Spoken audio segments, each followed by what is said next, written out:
Welcome to the Life Affairs podcast. This is a place where we share life experiences and the many lessons learned by just living. Join me to immerse ourselves and take a closer look at the stories that shaped and defined us. Just remember, there's no judgment and a lot of understanding on today's episode of the Life Affairs podcast. For decades, I've woken up in a bad mood. To this day, I can see my mom each morning from the 24 years I lived in Lebanon, trying to understand my anger. My mother didn't know what to do or how to help me. She took the wrong roads. We've been down before. You know how it is when we are uncomfortable because we fear the strong feelings of others. We want those feelings to go away. I had a bad mood and a shitload of anger. Today, after years of hard work to understand and improve my rapport with others and with myself, my good mood wins. I feel gratitude and self-love. My breakthrough happened when I learned that my bad mood is my responsibility. My good mood is also mine to own. Of course, external factors amplified my mood. I didn't like living in the war. I couldn't cope with the patriarchal world I lived in. The society's hypocrisy and norms suffocated me. When I moved to the Netherlands, I still had a bad mood because I felt I was missing out on life. I escaped the chaos in Lebanon, but I couldn't find my calling and my purpose. I was floating in life. I was adjusting and blending, living as expected, not listening to my inner soul. Today, much of that bad mood is in the past. I don't dwell on it anymore. This doesn't mean I've forgotten it. I use it as my precious life lessons and continue moving forward. On my podcast, I want to take you with me into these experiences. On each episode, I will connect you with the right voices to raise the topics and bring its sweetness into our lives. The sweet taste has the ingredients of good mood, gratitude, and kindness. They fill our days and hearts with joy. This is where my guest Matt O'Neill will help us dismantle. He is a recognized leader in happiness education. He wrote the book, The Good Mood Revolution, Igniting the Power of Conscious Happiness. I listened to Matt's podcast, The Good Mood Revolution. It lifts me up and gently brings me back down to the ground. He tackles daily affairs, questions, and events. He does this to help others move from bad mood to gratitude and then to a good mood. His tips and insights help me every time I try them. Matt, having lived in a bad mood himself, made his mistakes and had his regrets. He chose to spend a fortune of dollars in searching for happiness. Matt went on a journey to learn from the greatest teachers on lasting happiness. He shares his wisdom, experience, and method on his podcast, The Good Mood Revolution. Today, I didn't start with the question. Something happened that made me change the routine.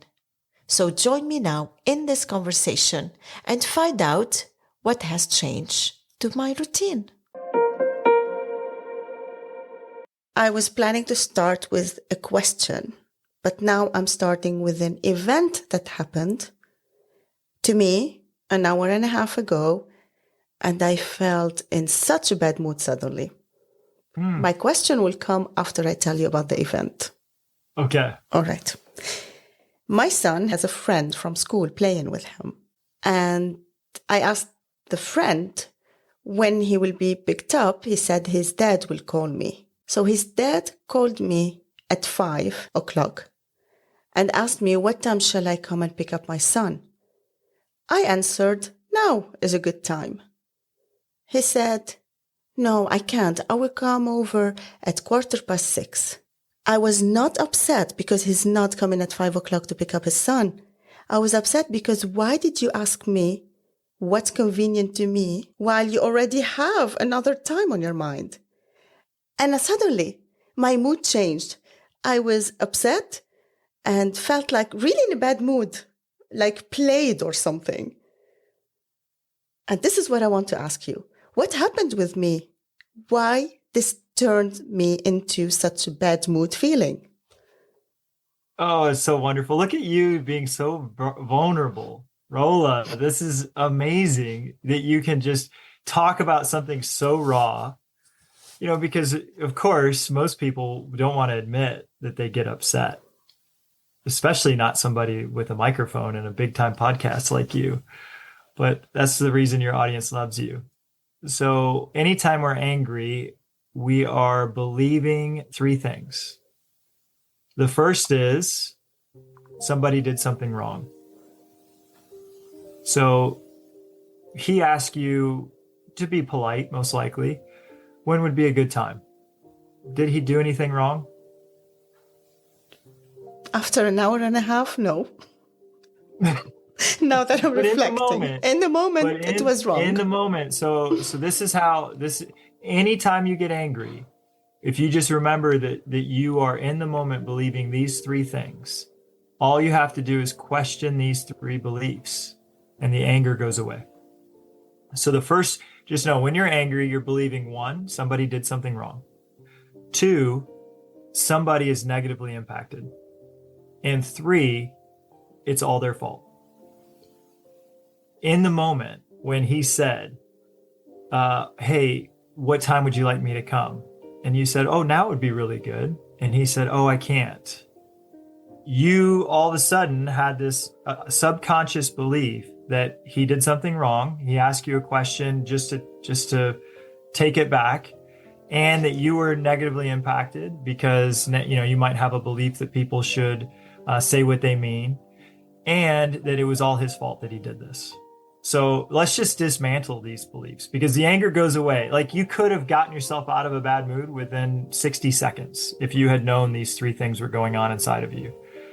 You just, as soon as you get angry, go grab a piece of paper or in your head, it's easier on paper, and just write it out. Okay, I believe someone did something wrong. Is that true? Did he do anything wrong? Well, in the United States, we're very, very polite. And I'm sure in Amsterdam, you're very, very polite. We visited, it was lovely.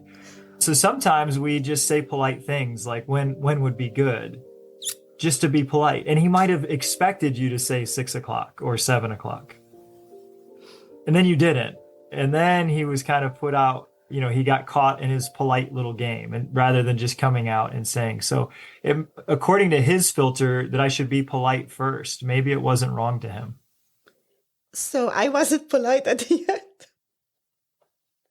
Now that you're describing the situation and I'm putting myself in it again, I can see the last thing he was expecting that I say no. Right. He didn't expect that. He wouldn't have offered if he had thought you'd say no. So the second thing is someone was negatively impacted. Somebody was harmed. Were you really harmed by keeping the extra friend for an extra hour? No, I wasn't. But in the moment, your subconscious mind, anytime we get angry, our subconscious mind thinks we're harmed. And the harm might have been that this person has disrespected me. Right? That might have been the harm. But then when you start to question it, am I really harmed right now? In this case, no. Really, in the grand scheme of things, 6 months from now, there's no impact at all, no negative impact whatsoever. And then the third question is, it's all his fault. Well, he spoke before thinking that you could possibly say now, so that's his fault. But really, I don't know that he had any intention to upset you at all. How does that framework work? You dismantled it so quickly in the right direction. Because after the anger is gone, I could also feel I was acting silly, being upset that he asked me when he doesn't mean it. Well, here's the thing about anger. Anger is a very primal emotion. We all have it. I get angry. I got angry yesterday. I had a guy, I'll share my story. I'll be vulnerable. A guy had sent me a Zoom link to train my company. And so I sent this Zoom link to all 60 people who work with me. And I said, hey, he's training you today at noon. I copied him. I said, here's the link. I needed to go to lunch with somebody that was important to me. And so I wasn't able to be at the training. I get back from lunch, And there's email after email after email. My team is saying the link doesn't work. The link doesn't work. The link doesn't work. And then I see an email from this guy and he says, hey, I'm on this Zoom link. Nobody's here. So I immediately got angry. And I know this method, right? But it doesn't matter just because I know what's happening. It doesn't stop the primal part of me from thinking he did something wrong. He sent me the wrong link. He was wrong for that, right? And I even confirmed with him and he was still wrong. And then I'm harmed because I look silly now. I told my whole team to show up and it was his link he sent me and now they're all, and then he didn't come and fix it. And then he's all to blame. Yeah, he's to blame. Well, I used this process yesterday and I said, okay, now did he do something wrong? And I'm like, I don't know.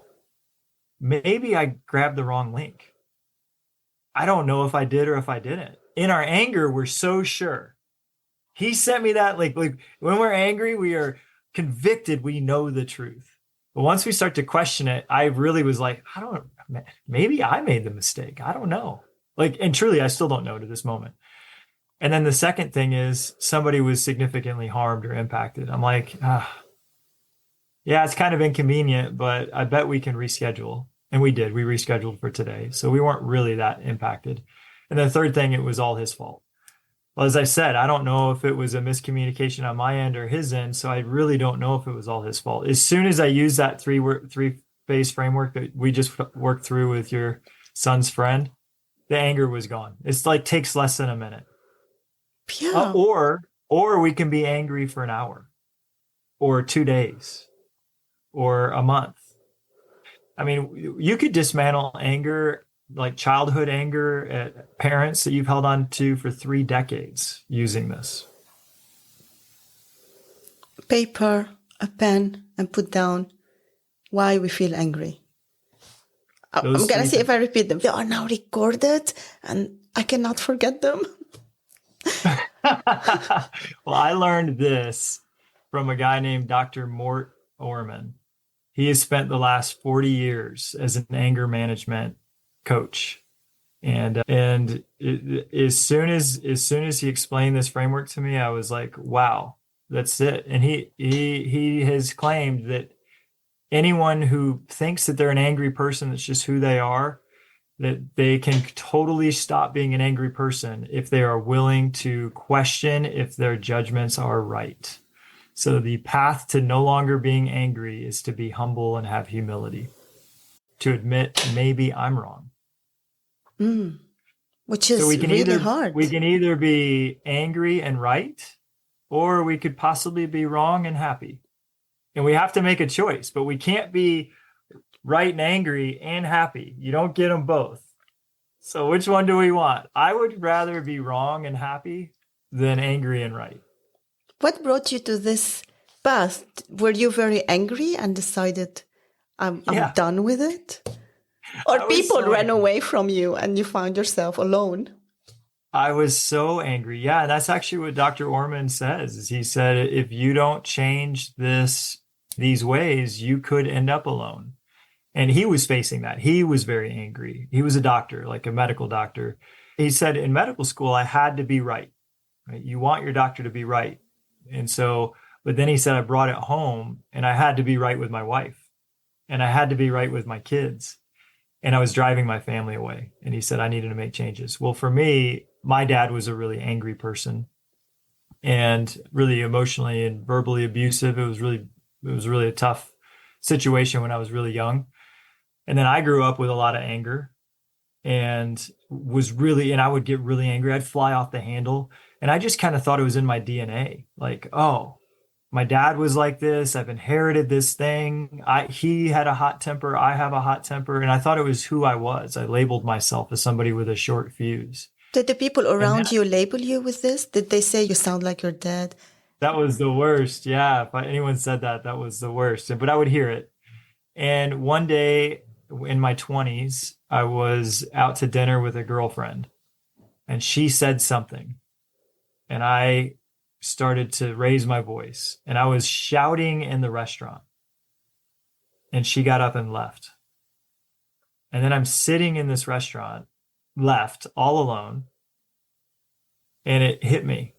This has to change. I need to figure this out. And so I started to study and I started to figure out what was going on. And then I realized that I wasn't just an angry person and it wasn't something I was born with, and that was actually just some decisions that my subconscious was making that I could totally change by questioning what I was believing.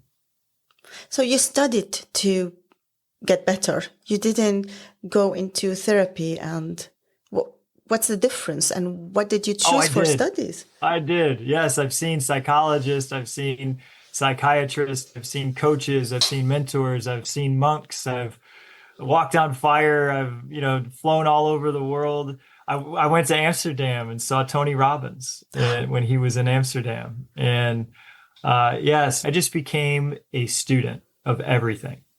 And psychology was definitely one of the biggest things that I was interested in because, of course, I grew up without happiness, and that was all I wanted was happiness. And here's the good news. If all you want is happiness, the answers are there. You can have it. If you are willing to be humble and have humility, you can learn these methods and you can be happy. Well, we come probably later towards the end that you share with us some secrets and some tips to make us feel happy while we think we're still chasing happiness. Yeah. Actually, the Declaration of Independence that the United States was founded on said, we are born with the unalienable right to pursue happiness. And even then they were like, pursue it. Like, Such a big target. Why not just be it? This is like digging in a gold mine. Who thought of it? The founding fathers of the United States just said, all right, you can chase it. You can't have it, but you can chase it. Well, I'm here to say that you can have it, and it's not accessible in the future. Pursuing happiness gives you more of what you're doing. You just keep chasing and chasing and chasing. The only way to have happiness is to be it now. It's the only time you can ever have it. So what do we say to someone, you have people, well, probably I was one of these people a long time ago. They wake up and they're in a bad mood already. Me too. I'm still one of these people. That's great, because now you can walk us through how do you do it so that you start your day on a positive note. And when a person wake up in a bad mood, it's not only that person affected, it's the whole house and maybe later the work. And I know you have a very successful company. So don't tell me you leave your room before you make sure you are in a good mood. I do. So a lot of things can have us waking up in a funk. Depending on the TV programming we watched the night before, if it was really stressful, we might have had stressful dreams. So you can, I'll find myself waking up with bad mood energy often. And there's a lot of stuff in our subconscious. I mean, there's a lot of trauma and wounds. I know that you, more than anyone, know that growing up in wartime times. There's terrors and nightmares. Well, when we're dreaming, we're not really conscious of what is going on. And so we could wake up and we could just have sad energy or angry energy or frustrated or fearful. So I have a sign taped right next to my bed. It's on the floor and it has 2 words. And the first word says thank, and the second word says you. And when my foot hits the ground, my left foot, I say thank. And when my right foot hits the ground, I say you. And I say a silent prayer of thank you because my wife is still sleeping. I'm saying thank you, thank you, thank you, thank you to God. Every step as I walk through the house is to start my day. And that little tiny, you wanted some actionable strategies. This little tiny, easy, actionable strategy takes no extra time. You're going to get out of the bed and put 2 feet on the ground anyway. You're going to walk through the house anyway. You might as well just say thank you, thank you, thank you, thank you, thank you, thank you, thank you. As soon as you do. So here's the thing is that we can't always go from a bad mood to a good mood, but we can always go from a bad mood to grateful. And then once we're grateful that we're alive, then the good moods are accessible. I do hear a lot of grateful feelings and affirmations after the event of waking up in a bad mood. Because we can always find something to be grateful for. Also, when I make my coffee, I go sit down with my coffee, and of course, coffee puts us in a good mood. Are you a coffee drinker? I am. It does. Yes. So there's science behind that too. It elevates your well-being, and it elevates your mood. So when I'm sitting down with this cup of coffee, already I'm happy because I have my coffee. But I put my hand on my heart and I wait until I can feel my heartbeat. And then I say another prayer from that state, feeling my heartbeat, and I say, thank you, God, for my heartbeat today. Now you make me think, I don't do this with my heartbeat. I put my ear on my husband's heartbeat. Aww. And I really feel calm and reassurance. And sometimes I do it with my son. Well, I also have 2 daughters, but too old. They don't want me to touch them. That's a no-go. How old are they? They're 21 and 19. And my son is 9. They are women now. They're on their own. They find me weird if I do this. But my son loves it. So I feel so much calm when I hear their heartbeat. Holding a warm cup of tea or coffee in the morning, that gives so much hope in a way. I don't know why. It does. Yes. So yeah, try. So I love what you do. I'm going to steal from you. I'm going to put my head on my wife's heartbeat and listen to my children's heartbeat. It will also make them wake up in a good mood. Here's the reality. It's an intellectual thing to say, oh, I'm grateful to be alive. That's intellectual. When you hear someone's heartbeat that you love, you move out of your mind and into your being of knowing that you're grateful they're still here. Because we all have lost people that we care about. And we know that today is not a given. There's no guarantee that we'll be here tomorrow. There's no guarantee that people we love will be here tomorrow. Every single day we get with them is a gift. And that is how we stop being in a bad mood. There's no way to be upset, frustrated, agitated, anxious if all of a sudden we're listening to someone's heartbeat that we love and feeling grateful they're still here. You cannot be angry and then grateful your loved one is here at the same time. Those two things cannot exist simultaneously within you. So yeah, just choose to focus on that. That's beautiful.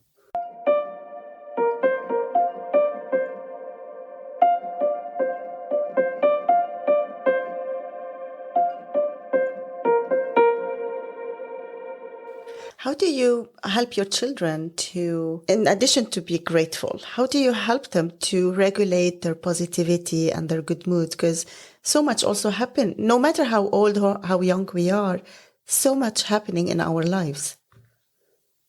I'm working on this with my 10-year-old right now. She has been having some challenging emotions, and I've identified it's because I've put a lot of pressure on her to achieve. I said, hey, get good grades. And I said, hey, do really great in your sports, and then I'll reward you. And so she comes home with a great report card. I'll take her out to a special dinner. And I thought I was helping her. I thought, oh, if I could help her, if I could reward her for doing good, then she'll feel great when she does great. And then she'll have more options to be successful in what college she'll go to and what career she'll have. And what I've now figured out is that I have created a perfectionist who, anytime she doesn't do perfect, doesn't accept herself. I can relate. I was the same way. So no wonder that I wanted to do so well so that I would feel worthwhile inside. And it's probably the reason that I grew all the, success I did in the business world. And I was a straight A student in school in the same way, right? And then I was really hard on myself if things didn't go perfect. So because I can see that in me, I recognize as her dad, I did it to her. And she'll get triggered sometimes. Like just the other day, she came home from cheerleading practice and we had let her sister sit in her chair because she wasn't there and her sister wanted to sit closer to mom. So we said, sure, Cameron, you can sit here. And then Harper gets home and Cameron's in her chair. And then she's in the most foul mood. And she starts to pick on her sisters and she's just in a really bad mood. Well, I've just told you why, but in the moment, I don't know why. I wonder, did something bad happen at cheerleading? What happened today? I'm asking her these questions.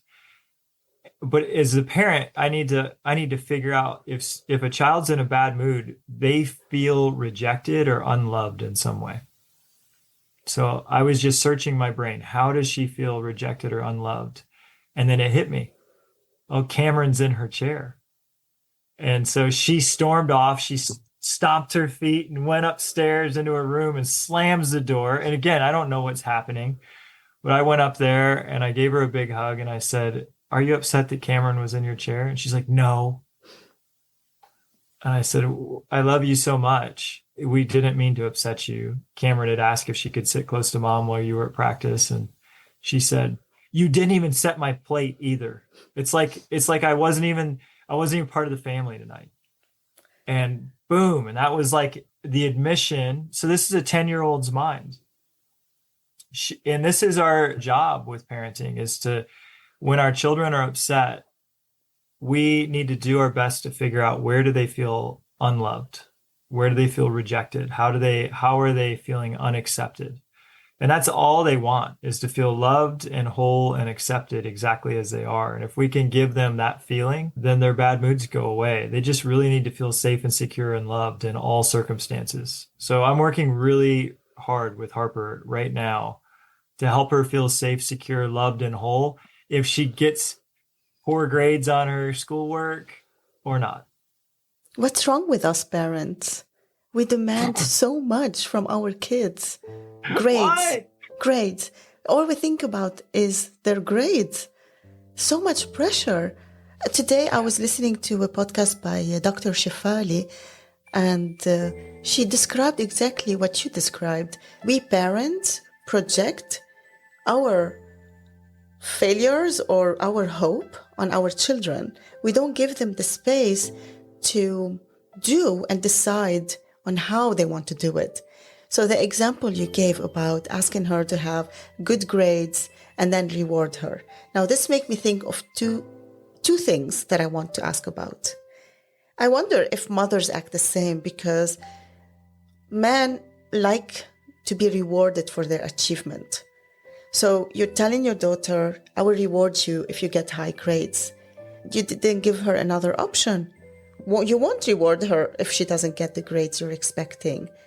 Like, she's with her back against the wall. What is she gonna do?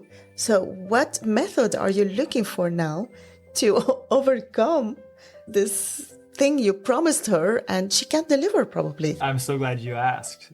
So we have now shifted to, we are going to reward based on how much they love and accept themselves, regardless of what the grade says. That means it's a guaranteed reward, right? But they could reject themselves and, and cry about it and get upset that they didn't get the score they wanted. And my job at that moment is to coach them into accepting themselves and recognizing that it was the best they could do in that moment. If they could have done better, the results would be better, but they did their very best. And for that, they need to be proud. And then if they want to make changes or adjust study habits or whatever, that's on them. They don't have to. And bring them around to self-acceptance and self-love. And once they get to that point, so if they can start there, great. And then if we bring them there, great. And we'll go out to a nice dinner to reward how much they accept themselves. And it's just rewarding what I actually want. I don't actually need my daughter to get perfect grades. I thought that would make her happy because I chased the wrong path to happiness myself. And I already knew this. I'm the good mood revolution guy, right? I already knew that the path to happiness was not through external achievement. And yet unconsciously, I just did the same thing my mom did to me, raising my daughter. and did the exact same thing she was doing to me and put all this pressure on her. And now I'm waking up to it and recognizing the error I made. But I would rather her be happy than get perfect marks. And also there's a lot of evidence that shows the happier we are, the more we achieve. So if you want your children to have achievement, help them be happy. And if you just want them to be happy, help them be happy. Well, I'd say a lot of achievement while you're miserable is failure, complete failure. You're not doing it for yourself then, because you're miserable. Look at these big stars. There's a lot of people who have more success than we could ever dream of that take their own life. Like, what is happening? And this, I've just described it. What is happening is they were pressuring and pressuring and pressuring and pressuring and achieving and achieving and achieving, and they felt miserable and hollow and empty inside. So achievement doesn't bring happiness at all.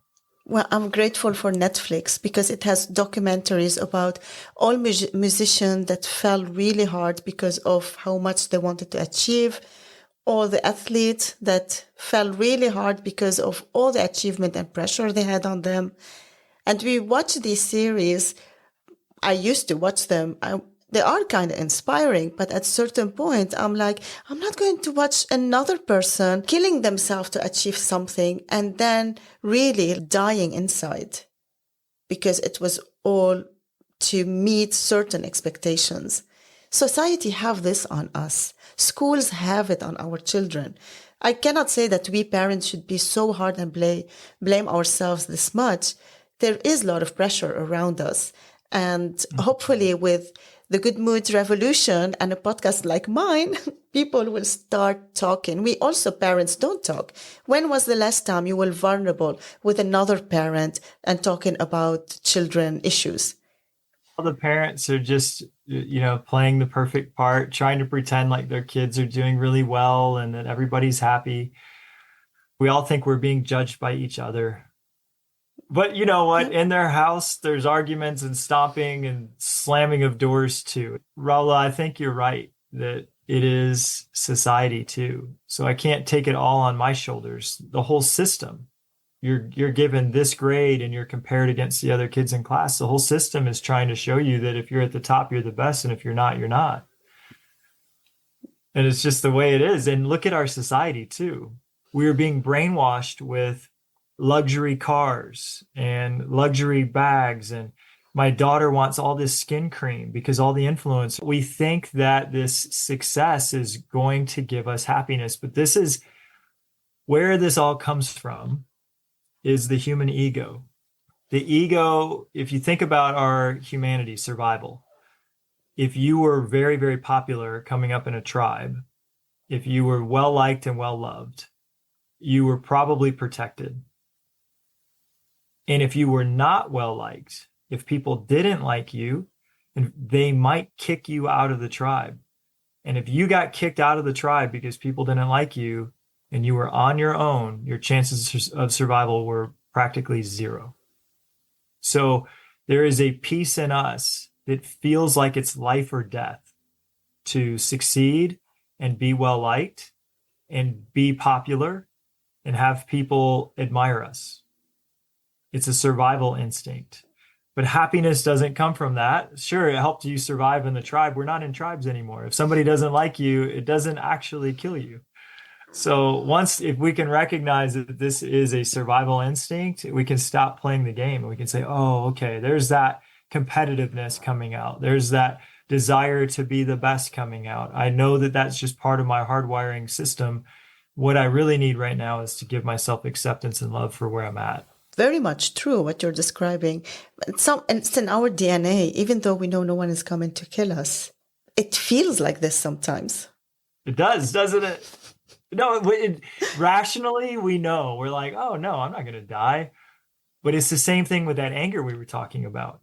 When we actually question did they do something wrong? Was I harmed? Is it all their fault? Once we question those assumptions, the human survival animal sets it down and is like, oh, no, actually, I'm just freaking out a little bit over nothing. Well, once we wake up to this idea that I'm being competitive right now, I'm comparing myself, I'm trying to prove I'm the best, we can say, do I need to be the best today?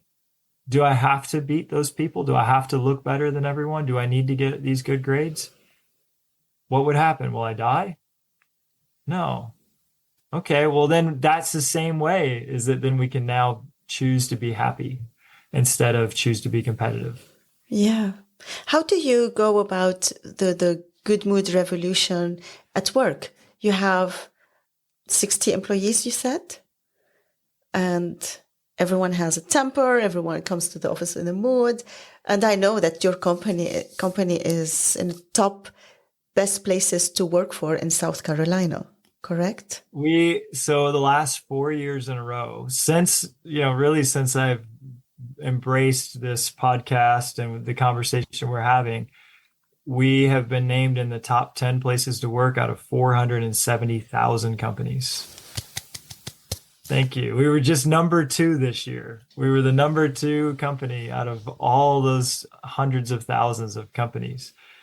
And the culture of a company does start from the top. So of course, I believe that energy attracts energy. So I have a desire. You walk in the front door and it says kindness on the wall, big, bright letters, because that's the word that describes our culture, is kindness. Well, if you walk to my office and you want to work there and you think kindness is stupid, if you don't think that's the way that you do business, if you think business is about achievement rather than kindness, you probably won't work with me. You'll go work at my competitor who says, let's go conquer and achieve, and I'll help you be the best, and I'll help you win at all costs. So we automatically detract the sharks.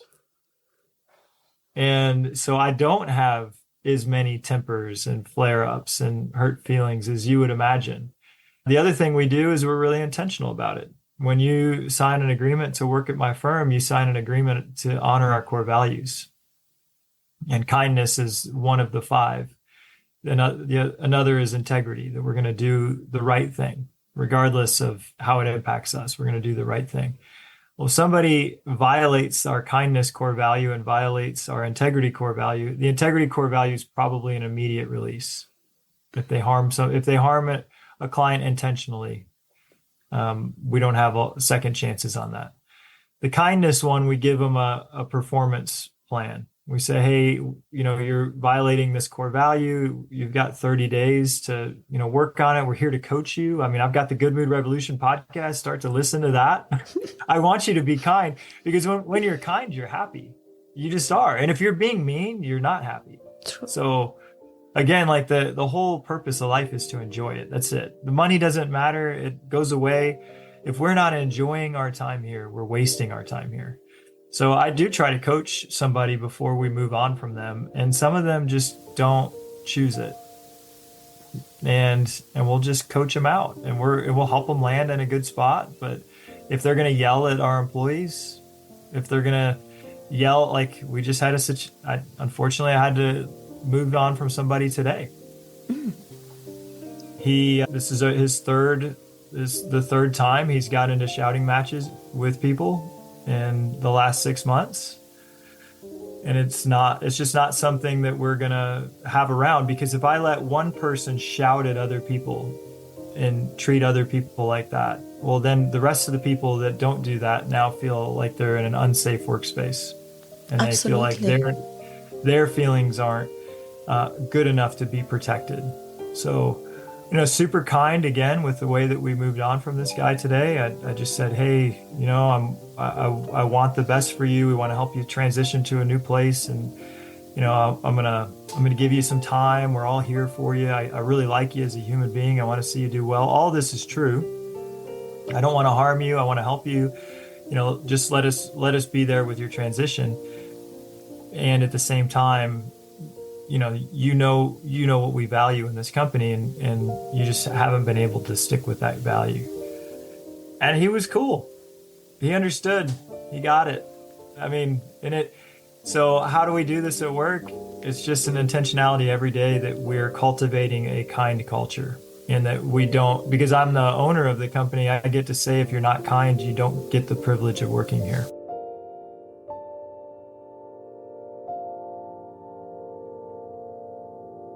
There's something that my husband said to me and it stuck with me, is that sometimes I wonder why this person is not being kind. I don't take it personal, but I want to understand, why is it so hard? And he said something, I think it's right. I don't know what you think about it. He told me that that's human being. Not everyone have it in them to be kind or want to be kind. Luckily, the majority do want to be kind. Otherwise, the world would be a really horrible place. But some people, they just don't care about it. Is this too much of a statement to say that they don't care about it? I think everyone wants to be happy.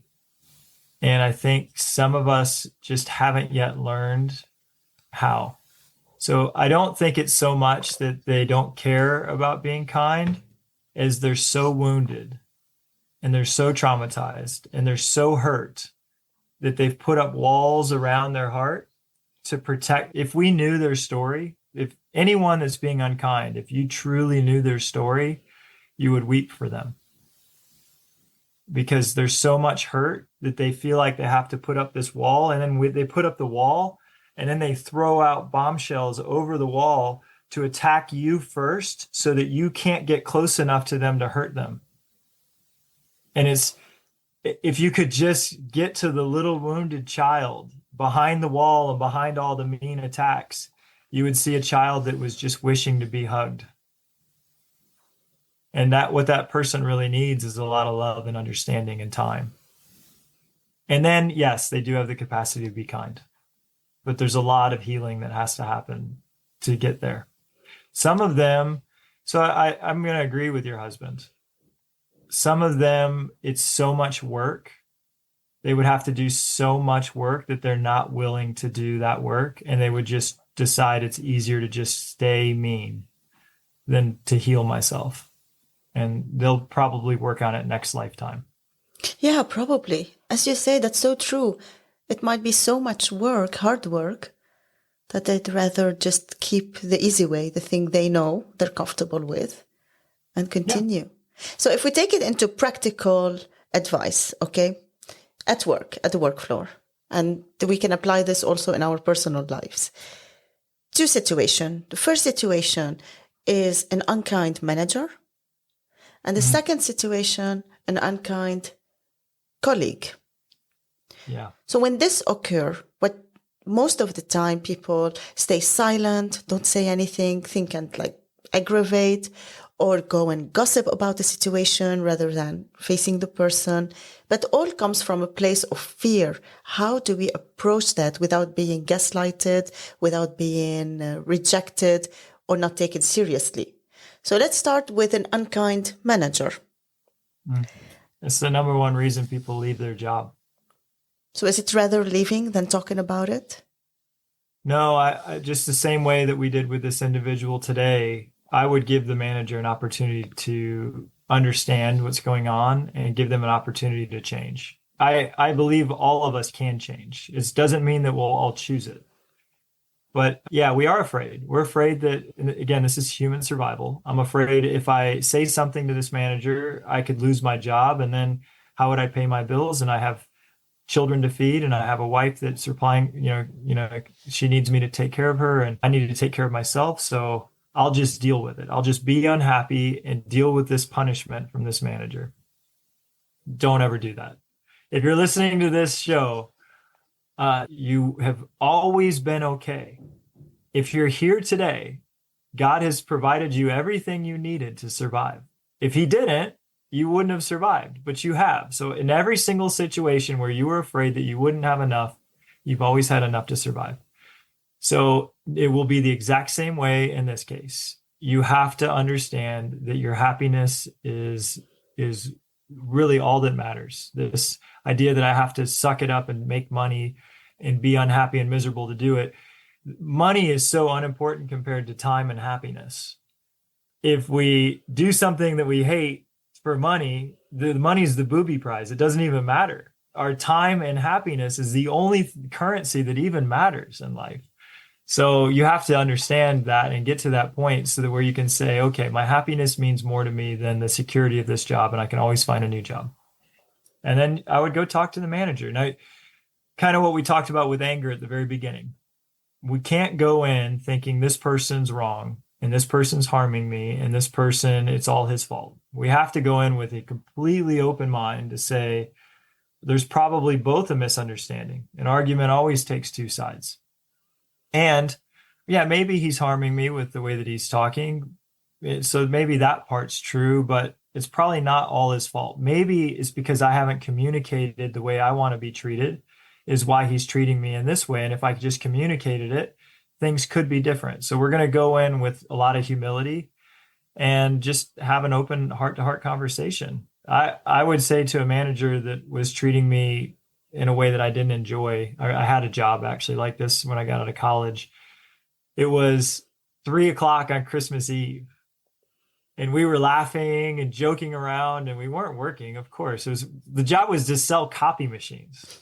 No one's answering the phone to buy a copy machine 3:00 on Christmas Eve. They're all with their family. But we're laughing and joking around because we're forced to be there. And our manager comes out and he says, "What are you doing? You should be working." Well, that's an oppressive environment, right? And what did I do? I left.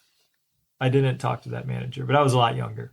And now I might, sit down with them and say, "Hey, I really like working here," if I did like working there.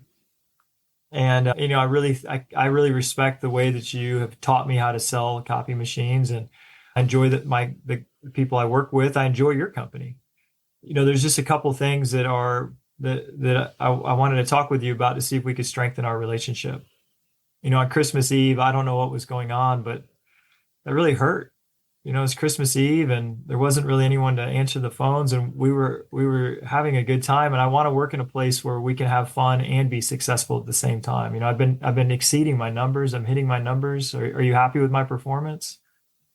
Well, how can we come to an agreement that if we're doing great, we can also enjoy ourselves too? And that's how I would approach that. This is like with my manager, Jordan Dara.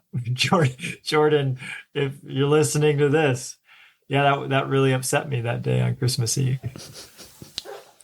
Now you have to be okay with the consequences. Sure, Jordan could gaslight. I could all of a sudden be the least favorite employee there. He might take the advantageous accounts away from me. In that case, I'm ready to leave. So if you're going to have this conversation, you have to be okay leaving if it doesn't get better. Yeah, I like it when it circles back to the essential of where we started. It's all about going with the right intentions, our level of stress lower, and reflecting before entering a conversation. Absolutely. When you were talking about your conversation with the manager, hypothetically, I was so immersed in the story, like I felt I'm sitting at the desk over there. You described it very well. Well, you and I, with as much fun as you and I are having, if we were working together, we would be joking all the time. Work wouldn't be done. It'd be a riot to work together. We should be having fun at work. I believe that happy people are more productive people. And of course, I've got a lot of proof running this real estate company. The happier we've gotten, the more successful we've gotten. There are places, I know I worked at a place the day I entered, I signed my contract and everything, and I went to start there. Was the first day I also started looking for another job. And it took me 2 years. I knew from the moment I sat at my desk, it was a wrong decision. Started looking for a new job. After 2 years, I found a place. And from the first day I was there, I knew I'm going to be happy here. And I was truly happy for a few years. You can feel the energy. Like a culture of a company is a living, breathing thing. And you can feel the energy of a culture, and you can feel if it feels right in your heart or if it doesn't. And this now, because as soon as you walked in, you knew that this was going to be a culture you'd be happy in. Now, of course, cultures can shift. They can start out really great and then something can happen and they can shift. But yeah, you really want to find that culture that feels right in your heart. And it's worth it. I would take less money to work in a happy place. I would. But that's me. I value my happiness more than I value money. The other one that you talked about is a little trickier, the colleague. So, I would not work with a manager long term that disrespected or didn't treat me well. I would work with colleagues that I didn't get along with. Not everyone will grow. So with the manager, I'm basically saying I need you to grow, and I need the two of us to enjoy each other, or else I can't continue to work for you. With a colleague, all we can do is we can offer them the chance to grow, but just know they don't have to take it. Relationships are limited to the amount of growth each party is willing to put in. So some people just aren't willing to do the work to grow. And I don't need to leave my company over a colleague that isn't super nice. I can just limit how much I interact with that person. So I've had this with colleagues. I've had this with people in my own firm. They'll get hired and I'll just notice that, hey, when I interact with this person, I don't feel super good. They're not unkind, so they're not doing anything that would warrant them not to work here. I'm not going to ask them to leave. Just for whatever reason, their energy and my energy, it doesn't line up. Well, what I end up doing is just limiting how much I spend time with them. There's so many other people in a company that you can lean into and have great relationships with and be fulfilled. You don't have to be fulfilled with every single person within a company, even if it's your own company. So now if they've got a vendetta against you and they're trying to come at you, probably you're co-creating that. So people don't usually come at you and try to make your life miserable unless you're doing something to try to harm them too. That if you leave them, like, it's reciprocity. If you leave them alone, they pretty much leave you alone. And that's it. That's just how it is. It'd be very rare to have a bully that's just singling you out and trying to pick on you in adult life for no reason, unprovoked. It would be a rare situation. But if that was a situation, kind of the same thing with the manager. If I was being bullied by somebody, I would leave that company as well. I find it terrifying, a grown-up bullying a colleague, because no one will believe it. It does. I'm sure it happens. Yeah. It does, unfortunately. So, best advice, be kind, no matter what. At work, and I'm not giving you an advice on kindness. I'm like taking over your role. I like it. I think being kind, at the end of the day, we're going home to our family and leaving the office. So bringing kindness and taking kindness with us, it's fine, because what matters is at home. Let's choose our battles. We all have enough fighting to do. There's something you talk about, and it's maintaining positivity in difficult times. So we went through COVID.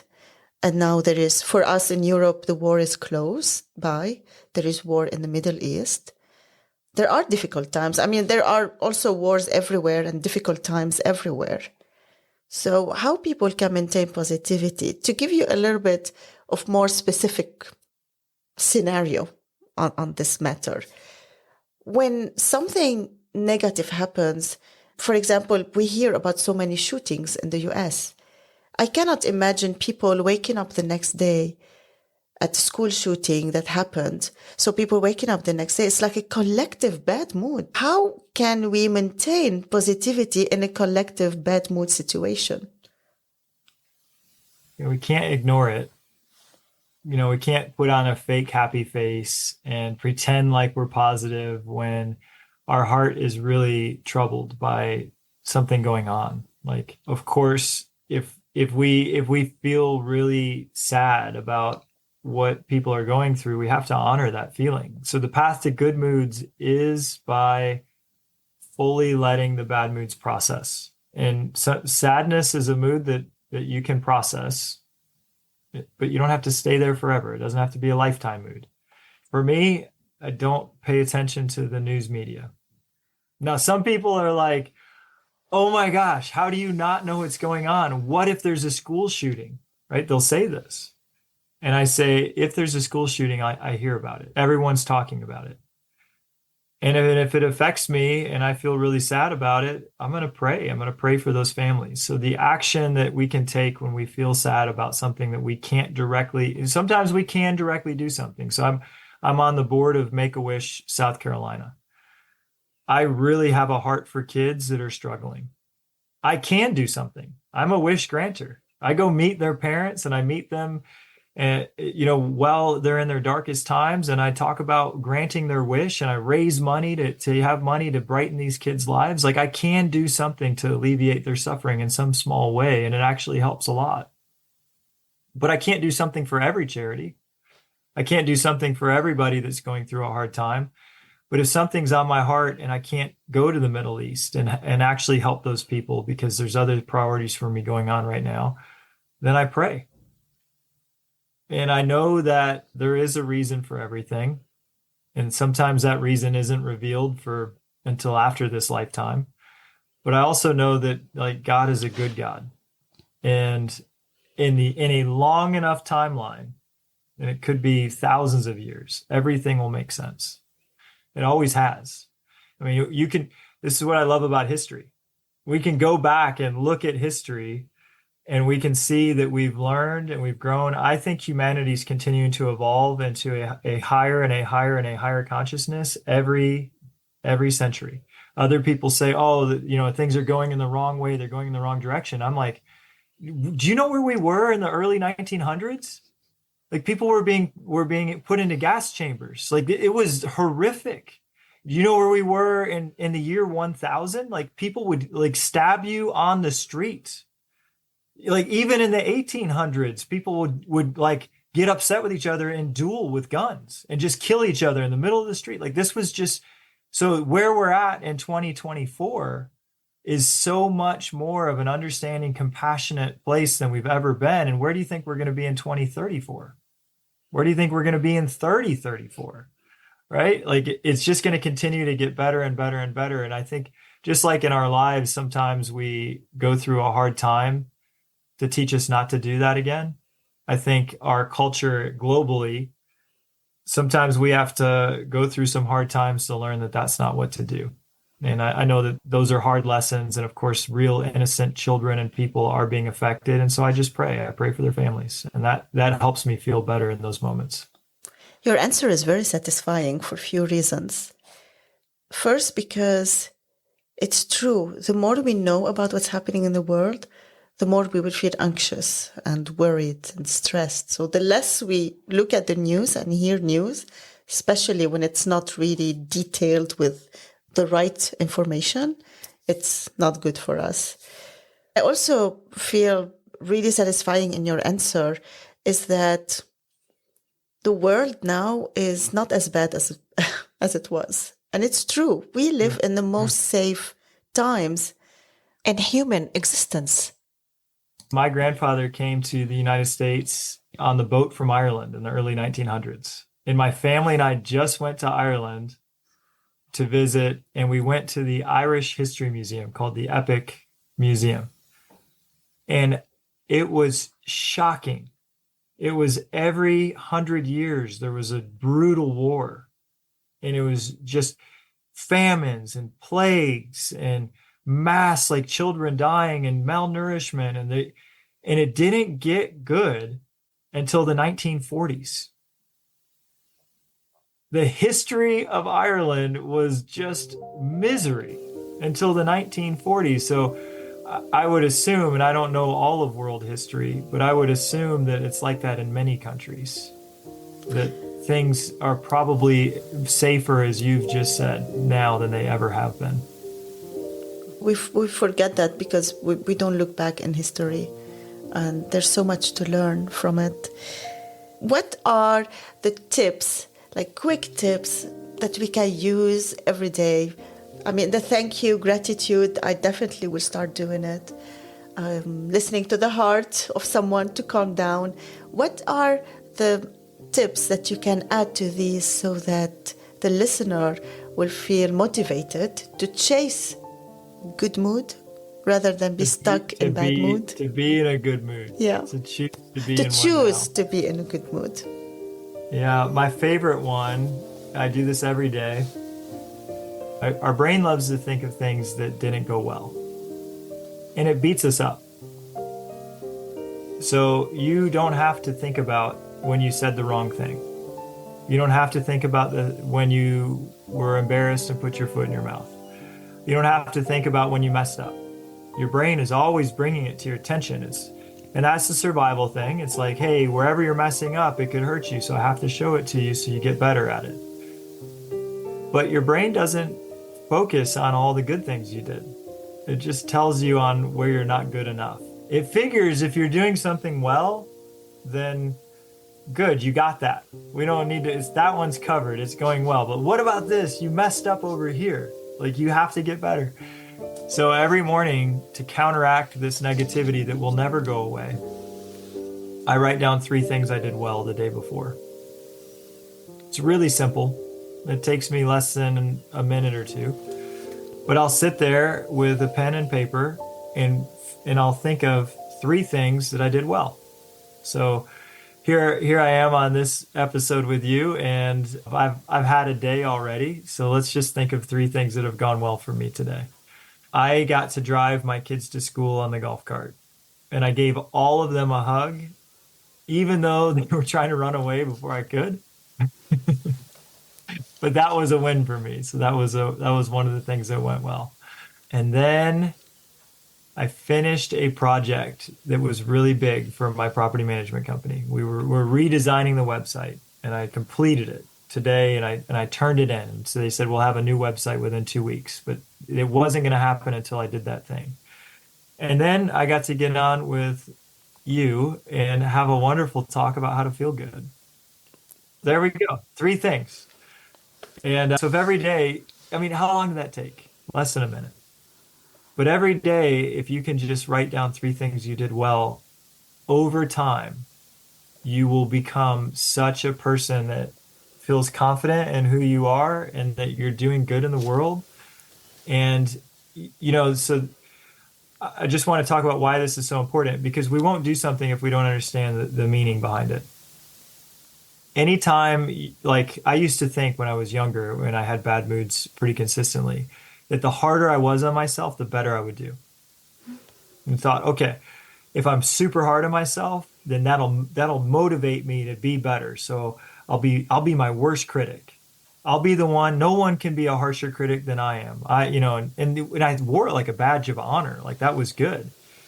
But when we feel bad, we do bad. So as we're beating ourselves up, thinking that it's helping us do better, we're actually like trying to run with a parachute tied behind our back. It's slowing us down, but it works the opposite way. It's not a whip. It doesn't help us go faster. It actually slows us down. You would find if you're hard on yourself, and if you're like I was, if you're listening to this and you're like I was, and you think that being hard on yourself is helping you be good, I'm going to give you a little thought experiment. I want you to imagine a day when you were feeling really bad. Maybe you said something terrible and you made your significant other cry. On that day when you feel awful, how good are you at work?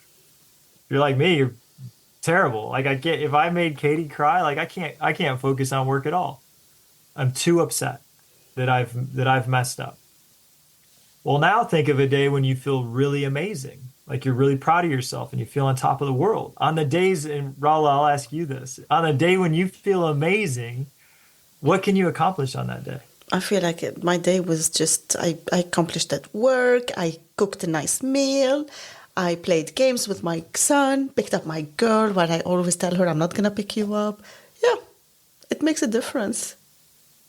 So we want, if we understand now that when we are kind to ourselves and we are proud of ourselves, we feel good, we actually have more energy to do good. And when we beat ourselves up and we tell ourselves we're not doing enough, it doesn't help us do better. It makes us feel worse, and we actually do worse. So if you want to have more success in life, write down 3 things that you do well each day. And I've watched this. So I was really successful beating myself up. I'm 10 times as successful once I started to affirm all that was already good. So I thought beating myself up was pushing me to greatness, but it was holding me back from who I could really be. What an insight, isn't it? Oh, it's great. Yeah. It's great. So I still do it. I've been doing this for 10 years. Every day. Every day I just write down 3 things I did well the day before. You'd think that I would like not have to do it anymore, but it's such a powerful tip that I never ever stop. I don't think I ever will. Good commitment to yourself. I just want to feel good. It only takes a minute. True. We forget, we ruminate on the things that didn't go well. And we waste so much time in this ruminating just in our head, and so much time is wasted. Not only this, so much unhappiness in the relationships we have when we're in our head thinking of the bad stuff that, or the not satisfying things we did during our day. And you had an episode about how we never get back time. So whenever we're not kind to ourselves and to others, this time is gone. It's gone. Yes. It was used poorly. Yeah. Yes. So what else? What can you tell me more about the good tips? We've talked about so many good ones. There's 2 other, this is science-based. Motion comes from emotion. The more we move our body, the more energy we get, and the better we feel. So I do exercise every day, but I do things I enjoy. So it's not a chore for me. Also, the more we do something, the more we like to do something. It's the magic happy pill. I had a guy on my podcast named Alex Korb. He's a neuroscientist. And he said exercise is the best form of antidepressant medicine that exists. And he said you will never find someone training for a marathon who's depressed. That was a bold claim. It was a bold claim, but I fully believe him because I know the power of exercise. So when we get our heart rate going and we're moving our body in such a way and we actually elevate and we get a sweat, it releases endorphins and all kinds of chemicals. All these antidepressant drugs is chemicals that are already within our brain. You have the access to all those chemicals and it's just from exercise. So I do exercise every day. The other thing, in Amsterdam, I know you're big into this because I saw bikes everywhere. Mm-hmm. Get outside. All the science points to being outside in nature and in sunshine is one of the best medicines to feel your best. So I track it. I want to know how many days did I get outside and actually spend time in the sun. We have a lot of bikes, but we have little sun. No, I know. Yes. You don't. So mostly cycling in the rain. But that's still good. Yeah. That's still good. It's Mother Nature. It's the rain from nature. I mean, water is really healing too. Yeah, the sunshine, the rain, anything, nature. Nature is really, really healing for us. And it helps our mood more than anything. So my wife and I will take a walk as many nights as we can. We love to go, and this does a couple of things. It works on the connection with my wife, and then we get outside and we move our body. So if you go for a walk with a loved one, you're hitting multiple good mood things all at once. Sounds good. I do have one more thing to ask you about in these tips. Laughter. Can you tell me more about how we can incorporate laughter for a better mood? Yeah, so many people don't laugh, especially men. Okay, this is a masculine thing, right? Men will not smile. Look at pictures. I think it's interesting. You look at these pictures and men will be in the picture trying to look all tough. Smile, we need to show our teeth. Yeah, it is. So science also proves that if you fake a smile or if you choose to laugh, even when you don't feel like it, things happen within your brain that make you feel like you're happy. So just the act of smiling actually signals to your brain that you feel good. And how do you do this intentionally? I just set an intention. I have an intention. So again, going back to my journal, I write down 4 goals every day. So I write down 3 things I did well. I write down 3 things I'm grateful for. And then I write 4 goals. And the goals are the same. But my number one life goal is I laugh and have fun today. Crazy, right? Like, but today's the only day. Today's the only day. Yeah, sure. We hope there's tomorrow, but today is the only day. Every single day it's today. It's the only day we get to live. We only get to ever live today. So in today, I want to laugh and have fun. It's my life. My life exists only in today. So that's my daily intention, is to laugh and have fun. If you start to set that as your daily intention, I promise life will be more fun. And I promise I'm going to start doing this. Do it! Oh, high five! Definitely. I don't do this. I feel them and I think about them, but I don't write them down. And yeah, I'm going to write it down. There's something really powerful about this. Your brain has 60,000 thoughts a day. That's the science. There's 60,000 thoughts. But on average, we only speak 6,000 words a day. Man or woman? I don't know. Maybe this is woman. 6,000 sounds like a lot. And my son, who's 9, I think he speaks millions of words a day. All right. And then how many words do we do we actually write down a day? Only around 500. So 60,000 thoughts. So your thoughts have less value to 6,000 spoken words. So everything you speak, your subconscious pays far more attention to just something you think. So this is why speaking out loud what you want is really important. But to only 500 written words a day. So only 1% of your thoughts get written. So your subconscious pays crazy amounts of attention to what you write because it's very rare and very special. This is why I write down, instead of just thinking about it, I write down my goals and I write down my intention to have fun today so that my subconscious sees it's important to me and pays more attention. It's funny that also what helps with writing down is like there is more space in our head. It's like it's out and now something new is coming up probably for the next day. Do you have anything else to share with us about how we can get better at this? You are a master of it. I can tell your energy as soon as we got on today, I was like, oh, we're going to have fun. You have got the warmest smile. You've got such a wonderful podcast. You are doing so many things to be in a good mood every day. It was an honor to be here with you. Thank you so much. I really enjoyed this episode. It's a topic that, how can we not enjoy? We laughed, right? So we checklist. We laughed. We had fun. Check the list. I'm living in a good mood. Check the list. Thank you so much for being here for this valuable. And I think the listeners will just, we touched on raising children, few tips on work, personal development, and who is not in one of these phases. I'm very satisfied. Me too. Thank you. I really appreciate it. After listening to Matt, we have plenty of tips on how to maintain positive mood and actionable steps to bring more positivity into our lives, from shifting mindsets to gratitude, exercise, and connecting with loved ones. There's so much to apply. I also find it remarkable to prompt ourselves with these 3 questions when we get angry. Did someone do something wrong? Was someone negatively impacted? Was somebody hurt?